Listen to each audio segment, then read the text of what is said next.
qui s'est développé au cours des siècles, à Okinawa en particulier, car les Chinois interdisaient les armes au XVIe siècle.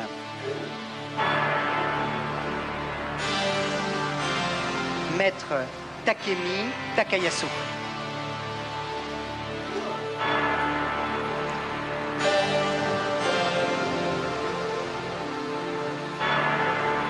Alors là, justement, Claude. On commence par un kata, n'est-ce pas? Alors qu'est-ce que c'est qu'un kata, Pierre-Yves? Alors le kata, c'est un peu la grammaire du karaté, c'est une transmission orale. Donc c'est en apprenant par cœur une série de mouvements préarrangés comme ça qu'on pouvait passer les générations et transmettre un enseignement.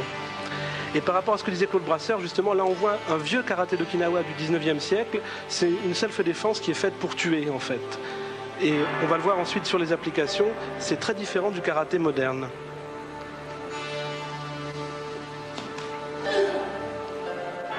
En replay, comment vous aviez obtenu les premiers katas? Comment vous aviez obtenu les premiers katas des Japonais? Ce fut notre difficulté. J'ai fait venir des Japonais. J'allais au Japon, je les choisissais, je les faisais venir parce que moi j'avais mes activités commerciales, je ne pouvais pas. Et on a évolué comme ça. Si on va au Japon, c'est très difficile parce qu'ils vous font recommencer à zéro. Et vous ne pouvez pas progresser comme en choisissant les maîtres sur place et en les amenant. Donc on est passé du kata au bunkai, c'est-à-dire à l'application du kata, c'est ça? C'est ça, c'est-à-dire que là on voit le mouvement dans le vide et ensuite l'application sur un adversaire.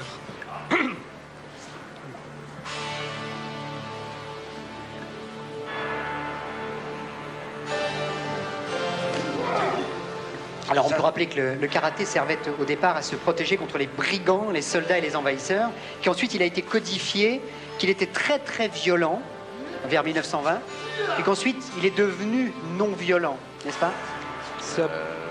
C'est à peu près ça, oui. Mais il était interdit même, il fallait s'inscrire à la police pour pouvoir aller dans un club de karaté. Parce que c'est ce qu'on voit, ça n'est pas encore du sport, c'est devenu du sport avec l'évolution. Ça, c'est pour se défendre, et comme vous le disiez tout à l'heure, éventuellement pour tuer, s'il faut en arriver jusque-là. C'est cela. C'est ça, c'est-à-dire que le karaté en fait donc vient d'Okinawa, il a été introduit au Japon en 1922, il est rentré dans les universités, et à ce moment-là, c'est devenu un sport. En quelques années, il y a eu une évolution vers la compétition. Et là donc justement, avec la revue Karaté, on organise chaque année la nuit des arts martiaux à Bercy, et en avril prochain, le 10 avril, on fait venir une équipe de 14 mètres d'Okinawa pour faire découvrir aux gens vraiment le karaté originel. Parce que ça n'a pas changé là-bas et c'est assez Ça, c'est extraordinaire. la racine des racines. Voilà. C'est Okinawa, c'est là où le karaté a été codifié, C'est là où inventé. le karaté est né. Alors,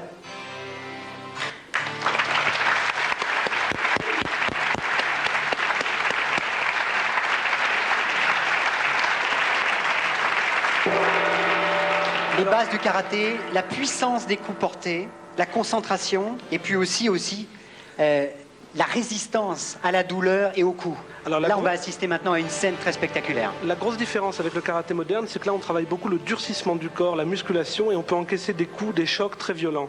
C'est ce qu'on va voir dans quelques instants. Et c'est pas seulement musculaire. Non, c'est le travail de l'énergie interne aussi. C'est mental.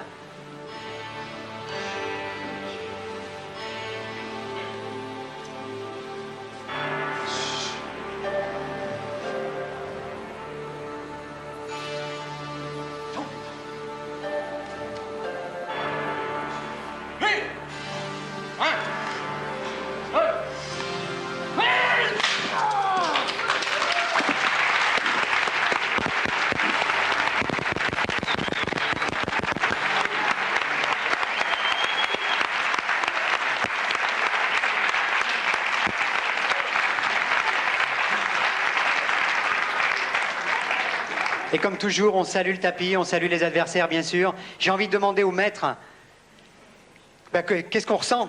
Qu'est-ce qu'on ressent comme ça lorsqu'on vous casse une planche ou quand on vous casse un bout de bois comme ça sur le flanc?